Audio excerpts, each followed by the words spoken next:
Hi, I'm Hannah Tovey. I'm Programme Director of Retail Week Live, and today I'm joined by Anuradha Chugh, who is Managing Director at Ben & Jerry's.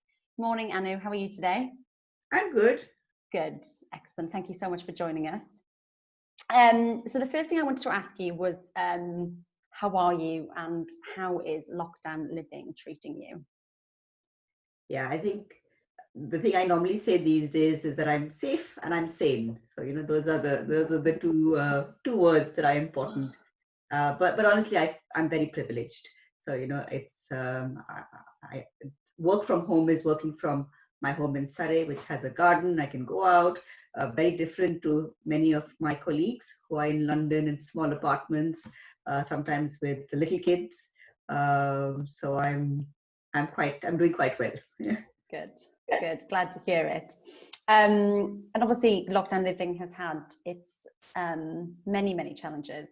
What's been your biggest learning from the last few months? Last 5 months, isn't it? We've been in lockdown. That's insane. I think you're right. March 13th was when I said goodbye to our barn, Ben & Jerry's barn in Datchet. So you're absolutely right. But listen, honestly, my biggest learning is actually wonderment or awe at our human capacity or ability to adapt. And that's maybe we didn't need a reminder, maybe we needed a reminder about how capable we actually are. But I would think that just realizing that sometimes is amazing. We've been able to achieve so much, change so much, adapt so much. Little kids, supply chain systems, everything, and that's a good reminder. Yeah, absolutely. That's a great reminder. It's very positive. And in hindsight, would there be anything that you would have done differently during this time? I know hindsight's a wonderful thing, isn't it? But no, I think we're very lucky that we very early on set 4 principles, and with hindsight, they were right. I wouldn't think we would do them differently, but our 4 principles were people safety first. So that's absolutely number one, and really be guided by our purpose and our culture, and therefore, in a sense, it was a no-brainer that we would put people first. But then the third one is really applying prudence. So being very careful about, and it's not just office staff, right? It's about factories, it's about our scoop shops. So really applying prudence and saying, let's be over cautious. So very quickly, I think our factories went to the highest level of level 5 and really level 4, so that we could really make sure our people were safe. And that helped us to work on our 4th principle, which is protecting the business while applying the new ways of working. So, and I think you're right, hindsight is always, a funny thing. But I think these were the right things we did. And they came completely quickly in the first 1 week, and correctly so, because you see, I don't know if you've seen Oliver's List, but there's so many companies that are being called out and shamed for not taking care of their people first and putting them. And we've always known that as Ben & Jerry's, we've always known that millennials and Gen Z really decide where to put their money based on the values that a company or a brand holds. So it was no surprise when this PhD student came up with this whole list of what companies are doing right and companies are doing wrong, and that completely went viral. That's what happens. But that's not why we do it. It's really guided by who we are, and in that sense, it's the right thing to do. Yeah, that's great. And speaking of sort of looking after staff and colleagues, obviously remote working is the new normal. Are there any tips that you and your team have found really useful? Any sort of routines you've gotten into that you can share that have really helped you guys to get that work-life balance, which everyone is trying their best to get right now? Yeah, I think the biggest realization is that, and there's so much data and so much information out on all of this right now, is that this is a marathon. So you really have to play it for the long term, and you really have to learn after every few weeks because it changes. So I think, like everyone, we went into lockdown, things were pretty okay after the first 2 weeks, when people realize that they're safe, their family is safe, their immediate is safe. So from really kind of going for a down, it went to a happy place where people got used to the new normal. But then after a few weeks, again, it went down, because then you can't get that creativity buzz that you want from co-creating with others physically. So you literally have to be constantly gauging, and especially when you have a young workforce, what you assume is their tension points might not be their tension points, it might be something else. So it's really having a very close pulse to the sentiments, both through informal means like coffee mornings, chats, etc., but also through formal means like anonymous surveys, because that's where you really are. They'll say stuff that they otherwise don't want to say, possibly. And there's no shame in doing these anonymous surveys, because we have to acknowledge that some of the things people are going through mentally and physically, small and big, they're sharing desks, they've got their laptop on the dresser. You tell them, please go and buy a better keyboard and buy a desktop, and they say, yes, but I don't have space to keep a bigger keyboard. Yeah. So, and you don't know those things in advance. No. So it's really about monitoring your people and preparing them and yourself for the marathon. And then I think on the other side, from the business side, I am glass half full. I do say that the pandemic has really been an accelerator. It's been an accelerator for things that were happening, but maybe at a slower pace, or should have been happening. I mean, just a few examples. Everything. It's no new news that we've been saying, e-commerce, guys, let's really be ready and be fit for the channel of the future.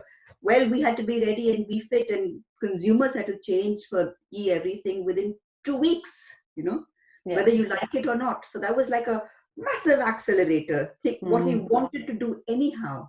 And in a way, again, Ben and Jerry's it was already with younger fans. We were already very much in the right delivery channels, etc.